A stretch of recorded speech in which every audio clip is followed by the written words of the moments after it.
হরে কৃষ্ণ। আশা করি সবাই ভালো আছো, আমিও ভালো আছি। আগের ভিডিওতে মেশিনের উপরের অংশ সম্পর্কে আলোচনা করা হয়েছিল। আজকেরও আলোচনা করব মেশিনের ভিতরের অংশ এবং মেশিনের নিচের অংশ সম্পর্কে। আমাদের প্রথমে জেনে রাখা খুবই প্রয়োজন যে মেশিনের কোন অংশকে কি বলে, তার নাম এবং সেই অংশের কি কাজ, এটা আমাদের অবশ্যই জানা দরকার। তো আমরা মেন পার্ট, আমরা উপরের পার্টটা আমাদের জানা হয়েছে, এবারে শুধু ভেতরের পার্ট আর নিচের পার্টটা আমাদের জানার দরকার। তো চলো আমরা সবাই মেশিনে দেখে নিই। সেলাই শেখার আগে আমাদের এগুলো খুবই জরুরি। আমাদের মেশিন যদি খারাপ হয়, আমরা কোন অংশে খারাপ হচ্ছে যদি নাম না জানি বা সেই অংশের কাজ না জানি, তাহলে তো আমরা বুঝতেই পারবো না। সেই জন্য আমাদের এগুলো জেনে রাখা খুবই দরকার। ঠিক আছে, বেশি কথা না পারিয়ে চলো আমরা সরাসরি মেশিনে যাই। আজকের আমি মেশিনের ভিতরের অংশ, দেখো মেশিনটাকে আমি আজকের উল্টো করে রেখেছি। মেশিনটা খুবই ভারী, যার জন্য আমি তুলে তোমাদের দেখাতে পারছি না। তো কোনো দিন সম্ভব হলে অবশ্যই আমি দেখাবো তুলে।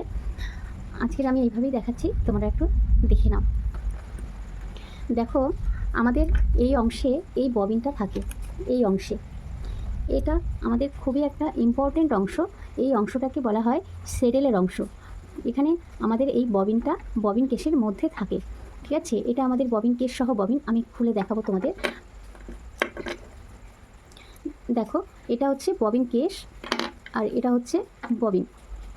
এই ববিনে সুতো জড়িয়ে এই ববিন কেসের মধ্যে দিয়ে এই সেডেলে লাগাতে হয়। তারপর সেডেল থেকে নিডলের সুতো লাগিয়ে নিডলের সাহায্যে আমরা এই সেডেল থেকে ববিন কেসের সুতোটাকে নিতে পারি। তারপরে কিন্তু আমাদের সেলাই পড়ে, সঠিকভাবে সেলাই পড়ে। দেখো আমাদের সেডেল কোন অংশটাকে বলছি, ভালো করে দেখো, একটু লক্ষ্য করে। এই যে একটা এই যে অংশটা ভিতরে একটা লাঠির মতন অংশ, এই লাঠির মতন অংশটা যে এই যে অংশটার সাথে যুক্ত, এই যে এটার সাথে যুক্ত, ঘুরছে না কিন্তু সেডেলটা। দেখো এই যে অংশটা, এই অংশটাকে বলা হচ্ছে সেডেল। ঠিক আছে, এই অংশটার নাম হচ্ছে সেডেল। এই সেডেলে আমাদের এই ববিন কেস সহ ববিনটাকে আটকে রাখা হয়। তারপরে এই সেডেলের পরের অংশটাকে চলে যায়। এই সেডেলটা এই যে কভারটা দিয়ে, এই যে ভিতরে এই যে কভারটা দিয়ে, দেখো এই যে কভারটা, এই যে কভারটা দেখতে পাচ্ছ, এই যে কভারটা দিয়ে আটকানো, এটাকে বলা হয় সেডেল ফিক্সড কভার। বলা হয় এটাকে সেডেল ফিক্সড কভার। ঠিক আছে, এগুলো হচ্ছে সেডেলের বিভিন্ন অংশ। এই সেডেল ফিক্সড কভারকে খুলতে গেলে আমাদের এখানে নাট আছে, আমি এই নাটটাকে খুলতে হবে আর এই নাটটাকে খুলতে হবে। খুললে এই সেডেল ফিক্সড কভারটাকে খোলা যাবে। এখানেও নাট আছে, ঠিক আছে, এই নাটগুলো খুললে এই সেডেল ফিক্সড কভারটা খুলে আসবে।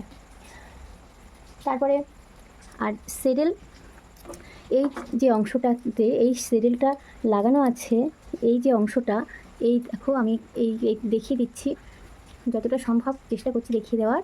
এই যে অংশটা, এই যে গার্ড মতন যে অংশটা, এই অংশটাকে বলা হয় সেডেল গাইড। এই অংশটাকে বলা হয় সেডেল গাইড। ঠিক আছে, আর এই যে অংশটা দেখছো, এই অংশটাকে বলা হয় সেডেল রেগুলেটর। এই অংশটাকে বলা হয় সেডেল রেগুলেটর। তো তারপরে দেখো, আর এই যে মেন রড দেখছো ডাইরেক্ট সেডেল থেকে এই মেন রডটা দেখা যাচ্ছে, এটাকে বলা হবে সেডেল বার মেন রড। আর এই যে সেডেলের উপরের যে রডটা দেখা যাচ্ছে, এটাকে বলা হয় সেডেল বার আপার রড। কী বলা হয়? সেডেল বার আপার রড। আর এই যে নিচের যে রডটা, এই রডটাকে বলা হয় সেডেল বার লোয়ার রড। কী বলা হয়? সেডেল বার লোয়ার রড। ঠিক আছে, আর তোমাদের তো ববিন আর ববিন কেস তো আমি দেখিয়ে দিয়েছি, তবু আর একবার দেখাই। এই হচ্ছে ববিন কেস আর এই হচ্ছে আমাদের ববিন, যেটা ববিনটাকে ববিন কেসে লাগানো হয়। লাগিয়ে এই আংটাটা, এই হুকটা এইভাবে তুলতে হয়, তুলে এই সেডেলের সাথে এটাকে লাগাতে হয়, এই সেডেলের সাথে। ঠিক আছে, আমি কোনো দিন সম্ভব হলে এই সেডেলটাকে খুলে তোমাদেরকে দেখাবো। তো দেখো, এবার আমরা চলে আসি সেডেলের লোয়ার পোর্শনে। সেডেলের লোয়ার পোর্শনে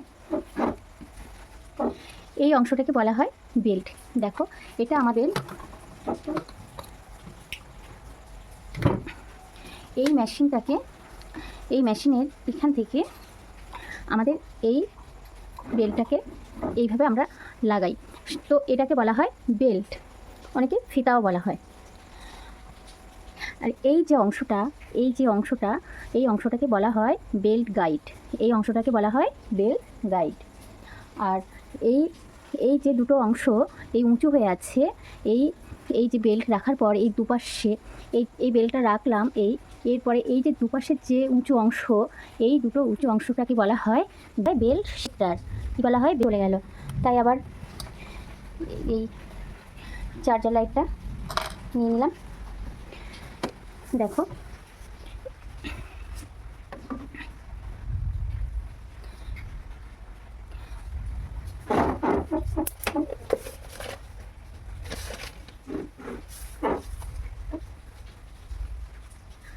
দেখো এই যে হুইল, সরি আমার লাইটটাই পড়ে যাচ্ছিলো।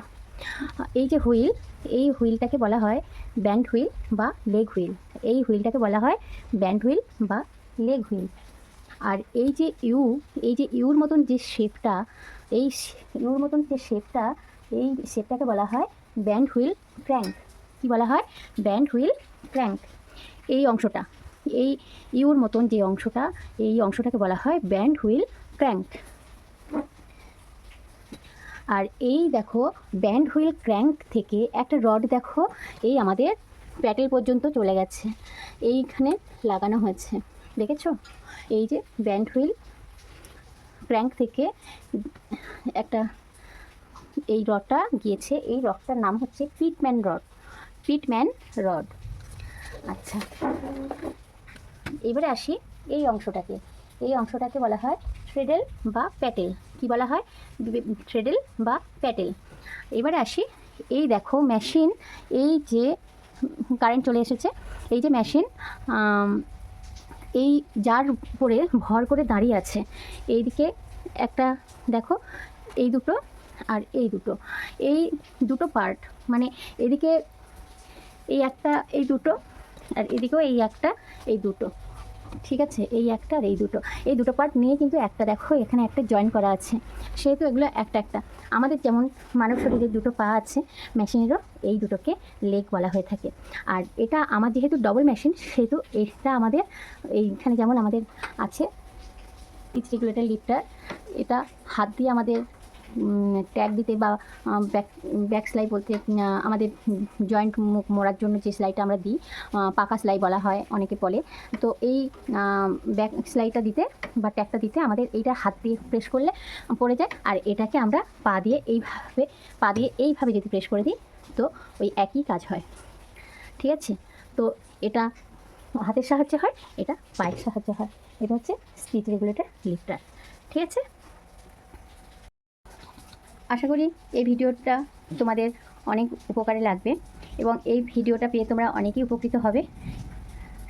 ভিডিওটি যদি ভালো লাগে অবশ্যই একটা লাইক করবে, আর যদি না বুঝতে পারো তাহলে আমাকে অবশ্যই কমেন্ট করে জানাবে। আমি যথাসাধ্য চেষ্টা করব তোমাদের বুঝিয়ে দেওয়ার জন্য। আর কমেন্ট করে বুঝতে না পারলে অবশ্যই, আর বুঝতে পারলেও কমেন্ট করতে পারো, তাতে কোনো অসুবিধা নেই। আর শেয়ার করবে, ঠিক আছে? এই ভিডিওটা একটু শেয়ার করবে, কারণ যারা অনেকেই আছে হাতের কাজ নিয়ে জানতে চায়, হাতের কাজ শিখতে চায়, অনেকে হয়তো সুযোগ হয়ে ওঠে না, তারা এই ভিডিওটা দেখে নিজেরা শিখেও নিতে পারবে, ঠিক আছে? আর চ্যানেলটা যদি সাবস্ক্রাইব না করে আমার নতুন বন্ধুরা যারা আছে, অবশ্যই চ্যানেলটাকে সাবস্ক্রাইব করে নেবেন, ঠিক আছে? সবাইকে ধন্যবাদ, শুভরাত্রি।